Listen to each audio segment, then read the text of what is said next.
আজকের ভিডিওটা দেখার পর যারা সত্যিকার ফ্রি ফায়ার লাভার আছো তাদের হয়তো অনেক খারাপ লাগবে, আর এটার জন্য সবার প্রথমে আমি ক্ষমা চেয়ে নিচ্ছি। কারণ প্রতিনিয়ত গেমটা যেভাবে আস্তে আস্তে শেষ হয়ে যাচ্ছে, সেখান থেকে সেই আগের অবস্থানে ফিরে যাওয়ার চান্স খুবই কম। সবাই আস্তে আস্তে হয়তো অন্য গেমে শিফট হয়ে যাচ্ছে বা জীবন যুদ্ধের তাগিদে এই গেম ছেড়ে চলে যাচ্ছে। ঠিক এমনভাবে আমিও হয়তো তোমাদের মাঝ থেকে একদিন হারিয়ে যাব। তবে অ্যাজ এ গেমার হিসেবে বৃদ্ধ বয়সেও যদি কেউ আমার কাছে জিজ্ঞেস করে তোমার জীবনের সব থেকে পছন্দের গেম কোনটা ছিল, আমার বলতে টাইম লাগবে না যে গেমটা ফ্রি ফায়ার ছিল। 2023 সালে বসে তুমি যদি ফ্রি ফায়ার গেমটার ভালো মন্দ বিচার করতে বসো, তাহলে আমি বলবো তুমি ফিরে যাও অনেক বছর পিছনে, চলে যাও সেই 2019 সাল 20 সাল। তাহলে বুঝতে পারবো পুরনো প্লেয়াররা কেন বারবার বলতো ফ্রি ফায়ার তাদের ইমোশন ছিল। সেই 2019 সাল 20 সাল 21 সাল, এরপর থেকে আপডেট আসতে আসতে আজকে 2023 সাল। একের পর এক আপডেট পরিবর্তন তো প্রচুর এসেছে, আর এই পরিবর্তনের বেড়াজালের ফাঁকে কখন যে আমাদের ইমোশনটা আটকে পড়েছে আমরা বুঝতেই পারিনি। আমরা এমন একটা সময় পার করে এসেছি যখন রাত্রেবেলা গেম না খেলে রাত্রে ঘুম আসতো না, আর এখন রাত্রে গেম খেলে বোরিংয়ের ঠেলায় ঘুম চলে আসে। আচ্ছা, ফ্রি ফায়ার প্রথম যে থিম সংটা ছিল এটার কথা কার কার মনে আছে? চলো একটু শুনে আসি।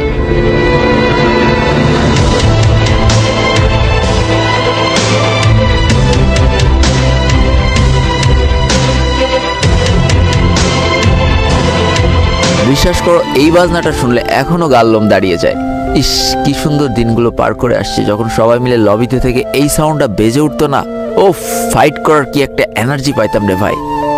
এরপর থেকে ফ্রি ফায়ার প্রচুর থিম সং এসেছে, বাট ওইটার মতো সেই মজা আর এনার্জি আমি কখনো আর কোথাও পাইনি। আচ্ছা, কার কার মনে আছে ফ্যাক্টরির ছাদের কথা? 2019 সাল বা 20 সালের দিকে ফ্যাক্টরির ছাদেই প্রায় 50% এনিমি নেমে যেত।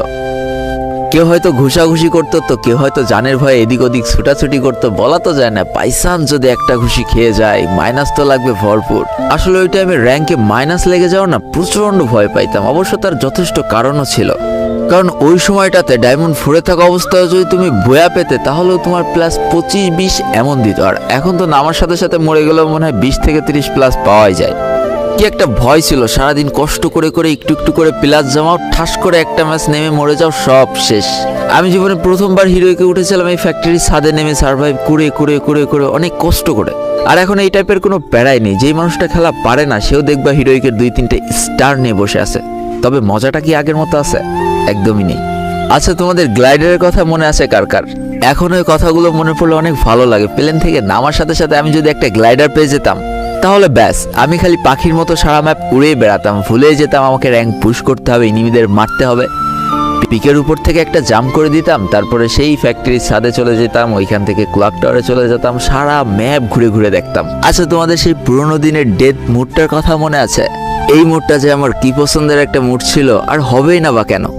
ওই টাইমে তো আমি খুব একটা খেলা পারতাম না, আমার কেউ গ্রুপেও নিত না, হয়তো গ্রুপ থেকে বের করে দিত। তখন শরীরের যত রাগ আছে সব এই ভূতগুলোর উপরে ঝাড়তাম রে ভাই, এই মুডটার মধ্যে যে। এখন বুঝতে পারি এই ভূতগুলো পিটানোর মধ্যে কতখানি ইমোশন জড়িয়েছিল। আর ভাই, প্রথম রাত্রেবেলা ফ্রি ফায়ার খেলতে খুব ভয় লাগতো। কোনটার জন্য জানো? এই ড্রাগনটার জন্য। ও বাবা, রাত্রেবেলা যখন একা একা গেম খেলতাম, এই যে ড্রাগনটা যখন আসতো কেমন জানি একটা সাউন্ড করে উঠতো, খুব ভয় লাগতো। আর এখন গেম খেলতে গেলে এইভাবে কোনো ড্রাগনও আসে না, কোনো ভয়ও লাগে না। তবে আগের মতো মজা আর হয় না। একটা সময় ছিল আমরা যখন স্কোয়াড নিয়ে গেম প্লে করতে নামতাম, তখন ইনিমি দেখলে রাশ করা তো দূরে থাক, একজন টিমমেট আরেকজন টিমমেটের 10 মিটার দূরে যেত ভয় পেত। কেন জানো? কারণ ওই টাইমে মানুষের মনে একটা ভয় কাজ করতো, একটা বার যদি মরে যায় 20টা মিনিট বসে খেলা দেখা লাগবে। আর ওই টাইমটাতে নিজের বাকি 3জন টিমমেট যদি মারা যেত, নিজের প্রচন্ড পরিমাণ অসহায় লাগতো। মনে হতো কোন বাগানে যে পলায় একটু বেঁচে থাকতে পারবো। আর এখন আমাদের স্কোয়াডে একসাথে না থাকলেও চলে, যে যার মতো রাশ করে বেড়ায়, একের পর এক ইনিমি কিল করি, মরে গেলে তো আবার রিভাইভ পেয়ে যায়। কিন্তু মজাটা কি আগের মতো হয়? একদমই হয় না। এখন সাধারণ মানুষের গ্রুপে যখন একটা ভিভ্যাজের প্লেয়ার যায়, সে যতখানি সম্মান পায় তার থেকে কয়েক গুণ বেশি সম্মান পেত সেই পুরোনো আমলের প্লেয়ার যার কাছে স্কাল মার্কস ছিল। ভাই বিশ্বাস করে এই স্কাল মার্কসটার যে কি পরিমাণ ভয় পাইতাম আমি না ভাই, পুরোনো আমলের প্রত্যেকটা প্লেয়ার এই স্কাল মার্কসের ভয় পেত। এখন প্রতিনিয়ত আমরা নতুন নতুন ক্যারেক্টার দেখতে পাই, নতুন নতুন অ্যাবিলিটি দেখতে পাই, কিন্তু সেই ডিজে অলোকের মতো ক্যারেক্টার এনে দিতে পারবে তো? প্রত্যেকটা ইউটিউবারের কমেন্ট বক্সে লেখা হতো মুঝে ডিজে অলক দে দাও, মুঝে ডিজে অলক দে দাও, আমাকে ডিজে অলক দাও। এসব কথা মনে পড়লে অনেক ভালো লাগে, কারণ তখন আমি নিজেও অনেক ইউটিউবারের কমেন্ট বক্সে যে লিখেছি যে আমার ডিজে অলক দে দাও, ডিজে অলক দে দাও, মানে মনে করতাম ডিজে অলক পাইলে হয়তো সব থেকে ভালো খেলা পারা যায়। আর ভাই, এখন তো গেমের মধ্যে গান স্কিনের কোনো অভাবই নেই। হাজার হাজার গান স্কিন, তার সাথে হাজার হাজার অ্যাবিলিটি। কিন্তু এই নতুন গান স্কিনগুলো কি পারবে সেই পুরোনো দিনের গান স্কিনের সাথে পেরে উঠতে? একটা সময় ছিল যখন দূর থেকে দেখতাম এনিমির কাছে ড্রাগন এঁকে আছে, ভাই পাছার কাপড় মাথায় তুলে কোন বাগানে দৌড়াতাম নিজেও জানি না। সেই সময়ের মানুষগুলো ড্রাগন এঁকে, কুকপিট স্কার, মেকানিক্যাল MP40 জন্য যতটা পাগল ছিল, এখনকার মানুষ ইভো গানের জন্য অতটা পাগল না। ভাই তোমাদের কার কার মনে আছে ইন্ডিয়ান সার্ভারে সেই অ্যাড দেখে ডায়মন্ড পাওয়ার কথা? একটা 30 সেকেন্ডের অ্যাড দেখার পর যে ডায়মন্ডটা পাইতাম, এখন 1000 ডায়মন্ড টপ আপ করলেও সেই মজাটা পাওয়া যায় না। এমনভাবে সব কিছু ঠিকঠাক চলছিল, সব কিছু খুব মজার মধ্যে আগোচ্ছিল। একটা সময় 2020 সালে যে ফ্রি ফায়ার গেমটার হাইপ সব থেকে বেশি ছিল। একের পর এক প্রত্যেকটা গেমকে একটু একটু করে পিছনে ফেলে সবার সেরাদের সেরা হয়ে উঠেছিল ফ্রি ফায়ার গেমটা। ফ্রি ফায়ার গেমটার ইতিহাসের সব থেকে বড় একটা কালো অধ্যায় হচ্ছে গেম ব্যান। আসলে মেন কথা, যেই দিন থেকে গেমটা ব্যান হয়েছে সেই দিন থেকে সব কিছু ওলটপালট হয়ে গিয়েছে। ফ্রি ফায়ার গেমটা যে ওই যে একটা বড় ধাক্কা খেলো, ওই ধাক্কাটা আসলে কেউ সামলে উঠতে পারেনি।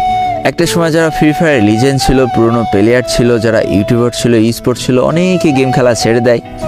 আর এরই সাথে সাথে অনেক মানুষ তাদের পুরনো বন্ধুদের হারিয়ে ফেলে, যাদের সাথে সে প্রতিনিয়ত গেম খেলতো, প্রতিনিয়ত কষ্টগুলো শেয়ার করতো। সারাদিনের দুঃখ কষ্ট সব এক চান্সে নিমিশে উড়ে যেত যখন 4 জন টিমমেট মিলে একই স্কোয়াডে থেকে গেম প্লে করতাম। সেই ইন্ডিয়ান ফ্রেন্ডগুলো, সেই পুরনো বন্ধুগুলো কোথায় যে হারিয়ে গেল প্রথম কিছু বুঝতে পারিনি, কিন্তু এখন বুঝতে পারছি তাদেরকে কতখানি মিস করি। দিন শেষে অপূর্ণতা নিয়েই গেম থেকে বের হয়ে আসতে হয়, আর মনে পড়ে যায় পুরনো স্মৃতিগুলো, কত একসাথে আড্ডা মারিছি, কত মজা করেছি। আর এত কিছুর জন্য মানুষ ইউটিউবারদের দায়ী করতে থাকে, তারা অনেক টক্সিক হয়ে যায়। আসলে তাদের তো দোষ না, তাদের যেভাবে বোঝানো হবে সবাই সেভাবেই বুঝবে। আর ঠিক এইসব কারণে একটা সময় যে মানুষ ইউটিউবে ভিডিও দেখা বন্ধ করে দেয়, আস্তে আস্তে ইউটিউবারও ভিডিও বানানোর উৎসাহ হারিয়ে ফেলে। না, এখন তো আর তোমাদের কোনো অভিযোগ নেই, সব ইউটিউবার আস্তে আস্তে গেম খেলা ছেড়ে দিচ্ছে, তারা আস্তে আস্তে অন্য কন্টেন্টে শিফট হয়ে যাচ্ছে। আর তো কোনো অভিযোগ থাকার কথা না। বিশেষ করো যেই ইউটিউবারগুলোর তোমরা খারাপ বলতে, যেই ইউটিউবারগুলোর কমেন্ট বক্সে যে তোমরা খারাপ লিখতে, একটা সময় তাদেরকেই তোমরা অনেক বেশি মিস করবা। একটা জিনিস খেয়াল করে দেখেছো, যে ইউটিউবারগুলো প্রতিদিন ভিডিও ছাড়তো, সেই ইউটিউবারগুলো এখন 7 দিন পরও একটা ভিডিও দিতে চায় না। কি আর বলবো, ফ্রি ফায়ার গেমটা থেকে লাইফে অনেক কিছু পেয়েছি, তো অনেক ভালো বন্ধু পেয়েছি, অনেক ভালো একটা পজিশন পেয়েছি, যার জন্য অনেক বেশি ইমোশন জড়িয়ে আছে এই ফ্রি ফায়ার গেমটার সাথে।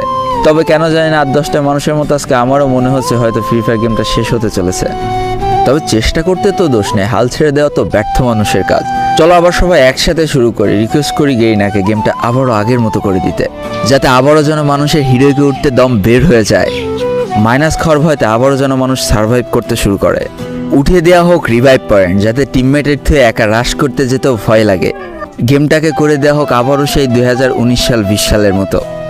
আশা করা যায় আবারও সবাই গেমটাকে একটু একটু করে ভালোবাসতে শুরু করবে।